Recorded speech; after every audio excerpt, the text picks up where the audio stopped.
임성근 사단장이 이런 얘기를 했어요. 예. 그 어머니 편지가 공개되기 며칠 전에 군인은 군말 없이 죽는 존재라는 탄원서를 썼습니다. 말이 탄원서지 자기는 죄가 없다라는 얘기를 하잖아요. 전 이걸 보면서 이 사람이 반사회적 인격장애는 아닌가라는 생각도 들고요.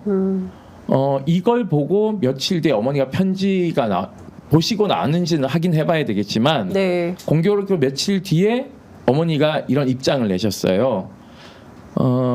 도저히 어머니 입장에서는 임성근 사단장의 이런 태도는 못 받아들인다라는 것 같습니다.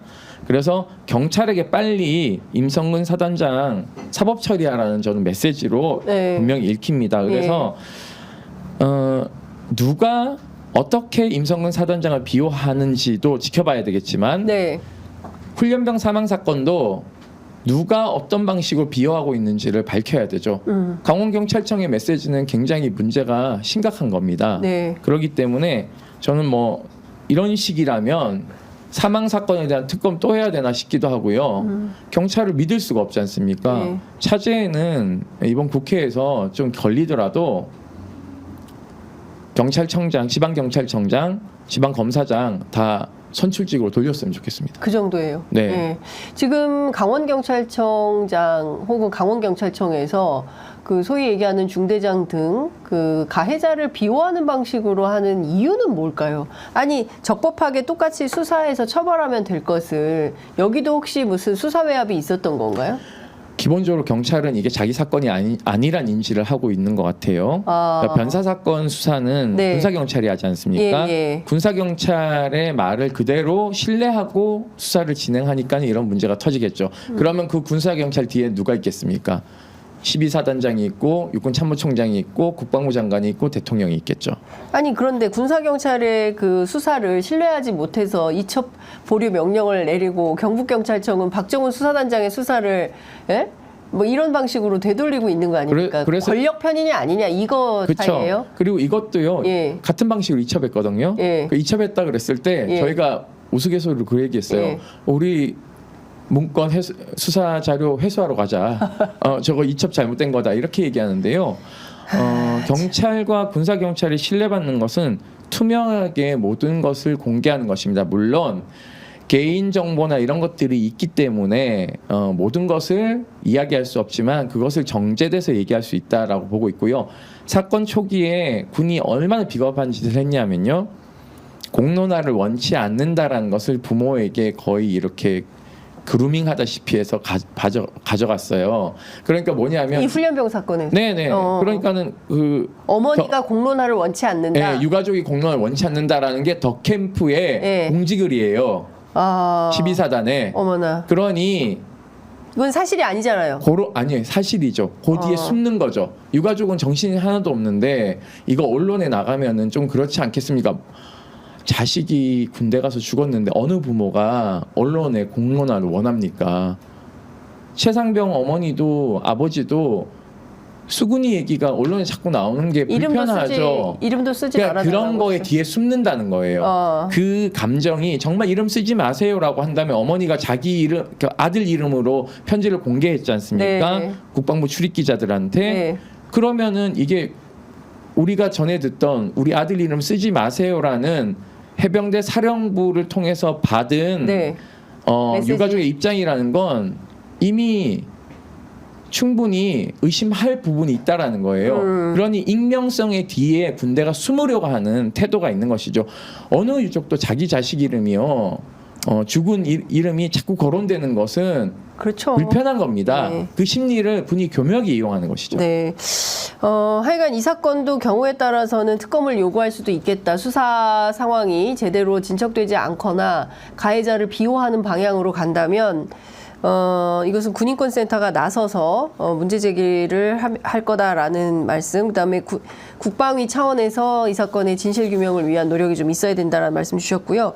이것 좀 여쭤보겠습니다. 국회 법사위가 21일 이번 주 금요일입니다. 네. 그 최혜병 특검법 입법 청문회를 개최하고 모두 12명의 증인을 신청했는데 앞서 저희 인터뷰에 오신 그 국회 법사위원이신 이성윤 의원은 네. 다 안 나올 것 같다. 일단 신원식 장 장관은 해외 출장으로 뭐 불참을 통보를 했습니다. 어떻게 전망하세요? 12명 다 안 나온다고 보십니까? 몇 명은 나온다고 보십니까? 이게요, 나오지 않으면 저 증인으로 그러니까 출석 통지서 받아봤는데요. 네, 이번에도 21일에 아니요, 21일은 옛날에 아니고 예전에 계엄 문건 저희 계엄 폭로했을 문건 때, 저에 대한 증인을 합의를 해주시면은 안 되는데 민주당 민홍철 의원께서 합의를 해주셔가지고 저가 이제 안 나갔는데요. 송달을 제가 받지 않았기 때문에 네. 이제 안 나갔어요.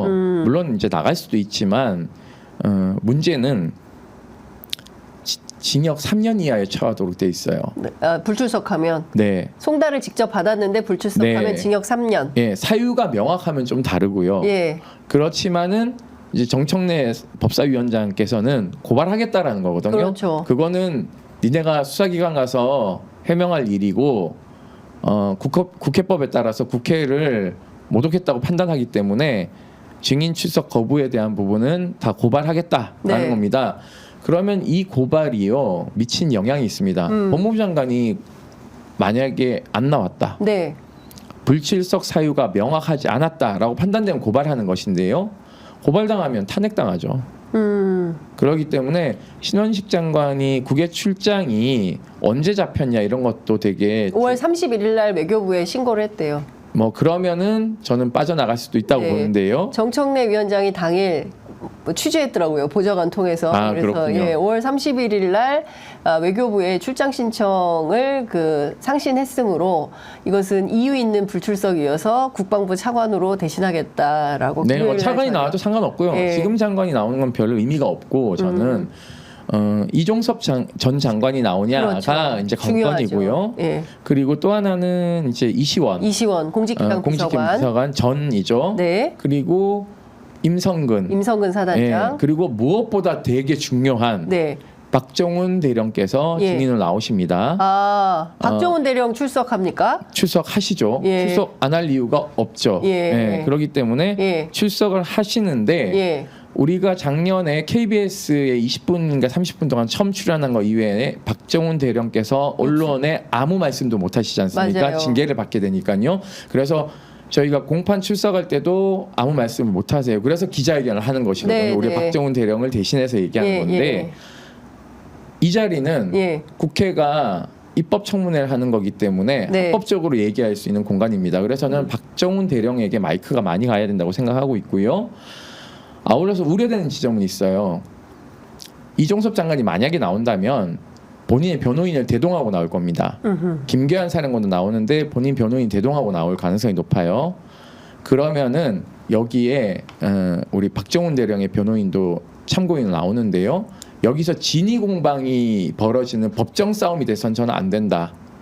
가장 많이 이 마이크가 가야 되는 것은 박정훈 대령에게 그날의 진실이 무엇인지를 이야기해서 누가 거짓말하고 있는지를 보여줘야 되고요.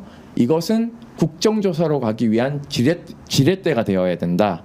왜냐하면 박정훈 대령뿐만 아니라 박정훈 대령 밑에 있던 중수대장 네. 그리고 일광수대장 네. 그 당시 경북경찰청의 수사자를 직접 이첩하러 갔던 예. 그리고 그 밑에 수사관들 네. 그리고 유재은 법무관리관과의 통화 내용을 들었다고 진술서를 쓴 수사지도관 예. 이런 분들이 모두 나오셔서 그날 무슨 일이 있었는지 다 진실을 말할 수 있는 합법적인 공간을 마련해야 되고요. 예.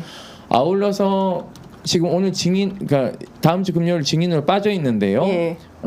이런 것 좀 상의하시고 좀 하셔야 되는데 정청래 법사위원장님께서는 모든 그림은 저희가 다 알고 있는데 네. 검찰단장을 증인 출석하지 않았습니다. 검찰단장. 네, 국방검찰단장 되는데. 나와야죠. 왜냐하면 이분이 예. 한겨레가 단독한 거 보면은요. 예. 차관 주재 회의도 했고요. 이 사람이 해병대 사령부를 직접 쳐들어가서 수사를 하지 않습니까? 네. 원스타인데요. 네. 집단 항명 수계라는 게 어디서 나오는 것인지를 분명히 밝혀야 된다. 애초에 김계현 사령관을 잡기 위한 집단 항명 수계죄 적용일 수도 있다. 저는 그렇게 판단하고 있기 때문에 네네네. 이 아이디어와 이 법적 근거를 누가 댔는지를 명명백백히 밝혀야 되고요. 수사 자료 탈취하는데 이 사람이 지시를 한 거기 때문에 이 사람도 지금 범죄자입니다. 공수처에 저희가 고발하지 않았습니까? 네네. 아울러서 보통검찰부장 공판장에 나와서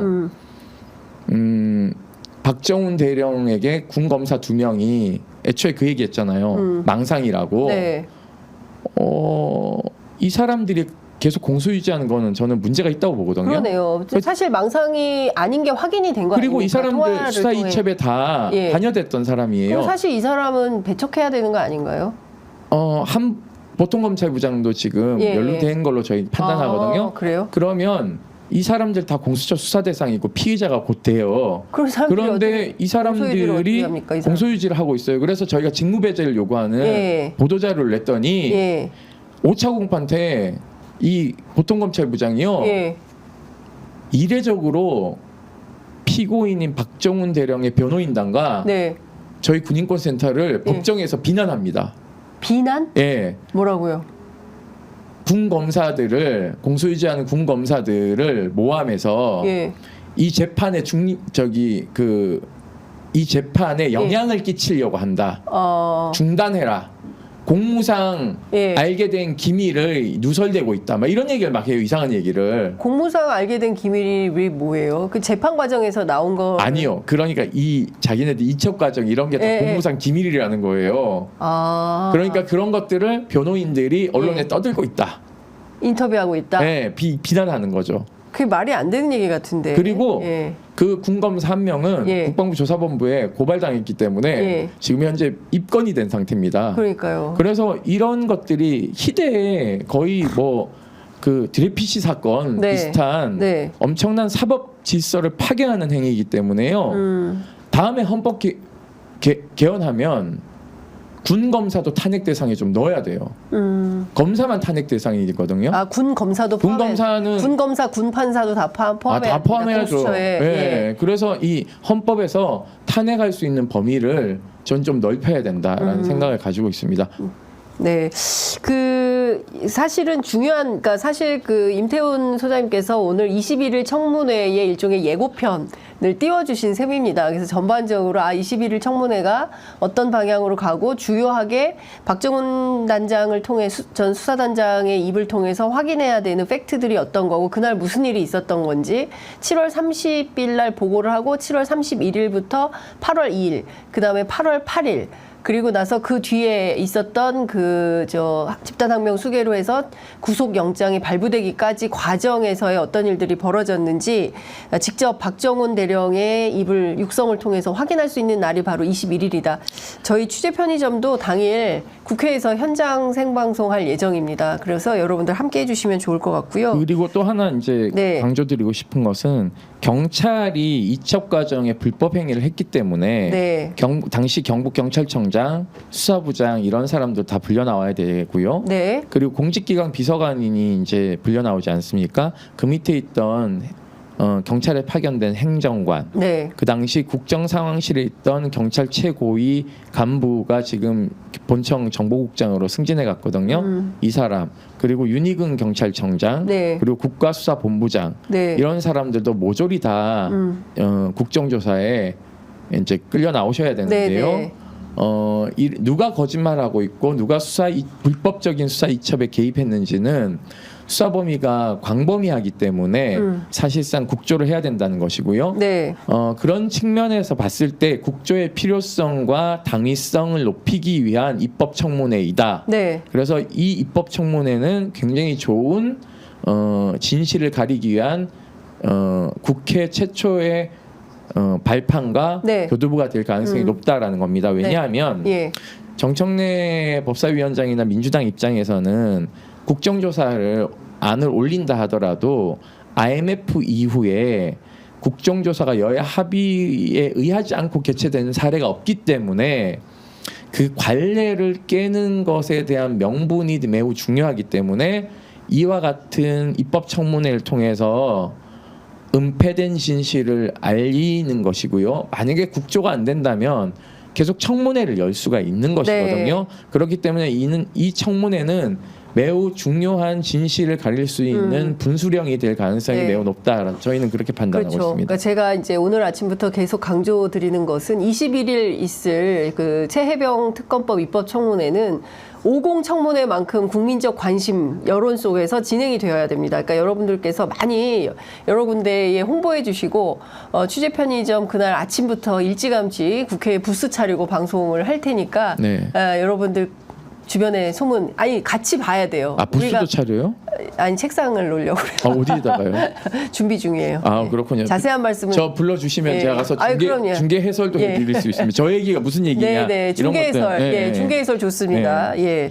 아, 그리고- 바로바로 섭외를 하네. 생방송 중에 섭외하는 방송. 네. 취재 왜냐하면 편의점이. 이 얼개를 예. 가장 잘하시는 분이 김정민 변호사님이고요. 그러니까요. 그다음 예. 잘하는 게 군인권센터입니다. 맞아요. 예. 그래서 말씀드리는 지금 두 분 거고. 섭외 중입니다. 예, 아, 그럼- 두 분을 저희가 근데 김정민 변호사님은 본인이 참고인 나가야 되기 때문에 나오시기가 어렵기 때문에 예. 저 이따금씩 잠깐 오시면 될 예. 걸로 보이고요. 그리고 하나 예, 말씀드릴 지금 28분이어서 예. 네, 하나 말씀드릴 속도감 게 있게 예. 12사단 훈련병 네. 이 6월 19일 날 수료식입니다. 그래서 이 수료식에는 사실상 이 수요일이네요. 예, 이분이 참석을 못하죠. 돌아가셨으니까. 그래서 유족과 협의해서 용산역 광장에서 오전 11시부터 저녁 8시까지 네. 시민 추모 분향소를 운영합니다. 군인권센터 주관으로. 그래서 예. 이날 많은 분들께서 저희가 국화꽃도 준비하고 각종 그 방명록이나 추모 메시지 쓸 수 있도록 저희가 다 준비해 놓을 텐데요. 고맙게도 더 캠프 안에서 12525 운동이 벌어지고 있어요. 챌린지 운동인데요. 뭔가요? 12사단에서 아. 5월 25일 훈련병이 사망했으니까 우리가 유가족을 법률 지원하는데 동참하자고 해서 12,525원 네, 챌린지 보내기. 운동, 보내기 운동을 하고 있는데요. 예, 예. 지금 저희 지금 보니까는 제가 얼핏 어제 밤에 봤는데 1,000 몇백 명을 돌파했어요. 이 운동에 참여하시는 예, 예, 예. 분들이요. 그래서 정말 시민들은 정말 현명하시구나. 합리적이시구나 네. 이런 생각을 하는데요. 이날 오셔서 시민들이 바쁘시더라도 좀 참석하셔서 훈련병의 부모님들을 위로해 줄 수 있는 자리였으면 좋겠다는 생각이고요. 아울러 그날 12사단에서 이제 그 가혹행위에 의해서 사망한 다른 분의 아까 얘기한 김상현 네. 이병의 빈소도 같이 이렇게 조그맣게 네. 차릴 준비를 하고 있습니다. 그래서 많은 시민들이 분노가 어떤지를 좀 분향소 참석을 통해서 보여줘야 된다. 저는 네. 그렇게 생각하고 있습니다. 더 이상 우리 아들들이 군대 가서 다치거나 아프거나 죽거나 이런 일은 없어야 됩니다. 사실 제가 그 군대 안에 의문사 진상규명위원회 취재했던 게 정말 한 25년 그렇죠. 전인 네. 것 같습니다. 근데 그로부터 많은 발전이 있었고 또 군인권센터의 노력이 있었지만 여전히 미진한 대목이 있다. 아까 어떤 분이 세상에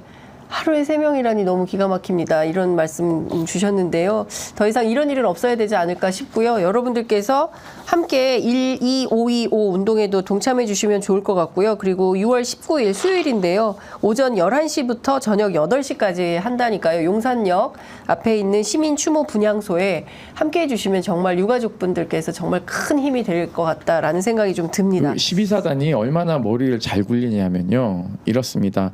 더 캠프에서 부모님들이 이 수료식 날 가시잖아요. 네. 다른 훈련병들 얼마나 마음이 아프겠어요. 네. 한 명만 수료를 못하는 거지 않습니까? 그렇습니다. 그러니까 국화꽃을 들고 가서 우리가 침묵 시위하자라고 하니까 12사단에서 자기들이 먼저 선수 쳐서 이렇게 분양할 수 있게끔 만들고 국가꽃을 준비하고 추모의 시간을 갖겠다라고 해서 사실 이 부모님들의 아이디어도 훔쳐가는 세상에. 그러면은 그런 거 하지 말고 진실을 국민들에게 소상하게 얘기하고 네. 유족에게 거짓말하는 행위는 하지 네. 말아야죠. 김형섭님께서 진실을 밝혀주세요. 국민은 사실을 알고 싶다. 이런 댓글 보내주셨습니다.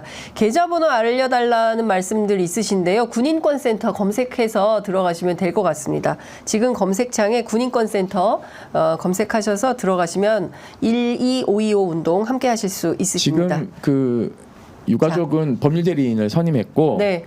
자꾸 그 유가족 조사하려고 경찰이 전화 오는데요. 저는 이것도 좀 이상하다고 생각합니다. 알겠습니다. 오늘 말씀은 여기까지 듣도록 하고요. 금요일 청문회장에서 뵙도록 하겠습니다. 오늘 말씀 진짜 부르시는 거예요? 예. 알겠습니다. 오늘 말씀 잘 들었습니다. 네, 고맙습니다. 감사합니다.